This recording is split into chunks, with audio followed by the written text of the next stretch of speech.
लोहा खा गया घुन। एक बार की बात है, दो व्यक्ति थे जिसका नाम था मामा और फूफा।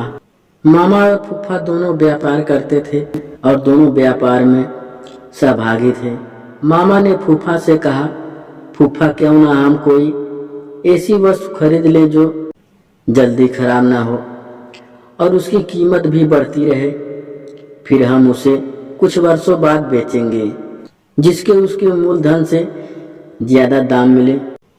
फूफा ने कहा, ठीक है मामा, तुम्हारी बात तो सही है, पर हम खरीदे क्या। उन्होंने वापस में राय मशवरा किया और लोहा खरीदने का निर्णय लिया। दोनों ने बराबर रुपए मिलाकर लोहा खरीदा। फूफा ने मामा से कहा कि सुरक्षित स्थान पर रख दें। मामा ने लोहा अपने पास एक पुरानी कोठरी में रख लिया। कुछ दिन लोहा जस का तस रखा रहा, पर धीरे धीरे मामा के मन में लालच आ गया और मामा फूफा को बिना बताए लोहा बेचने लगा। काफी दिनों बाद फूफा मामा के पास गया और बोला, मामा आज लोहे का भाव काफी बढ़ गया है, जल्दी से वह लोहा निकालो, हम इसे बेच कर आते हैं। इस पर मामा बोला, फूफा लोहा तो अब कबाड़ घर में नहीं है, क्योंकि लोहे को घुन खा गए हैं।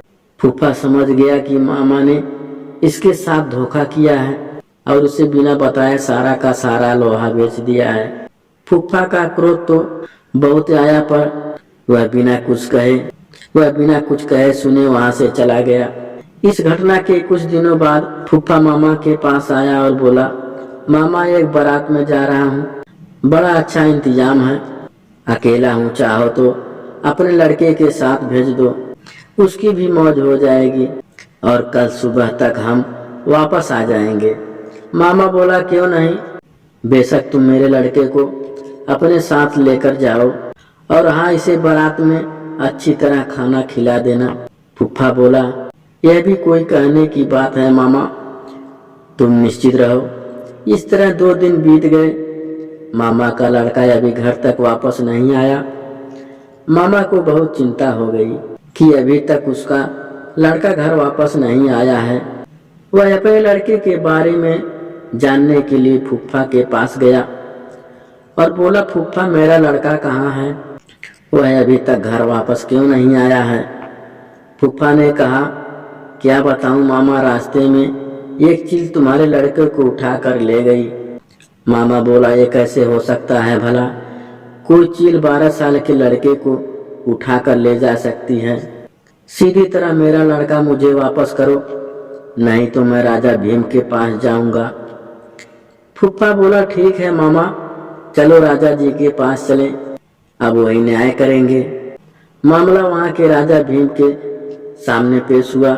राजा भीम ने सारी बात सुनी और आश्चर्यचकित होते हुए फूफा से कहा, देखो फूफा, तुम झूठ बोल रहे हो, भला कोई चील 12 साल वर्ष के लड़के को उठाकर अपने पंजे में आसमान में कैसे ले जा सकती है। इस पर फूफा ने उत्तर दिया, कथा कहूँ कथावली सुनो राजा भीम, लोहा को घुनन खाए तो लड़का ले गया चील। इस पर राजा भीम सब समझ गए और उन्होंने मामा को आज्ञा दी कि वह फूफा का लोहा वापस कर दें और फूफा को कहा कि वह लड़के को मामा के पास वापस भेज दें। राजा की बात सुनकर मामा ने लोहा वापस कर दी और फूफा ने लड़के को वापस कर दी।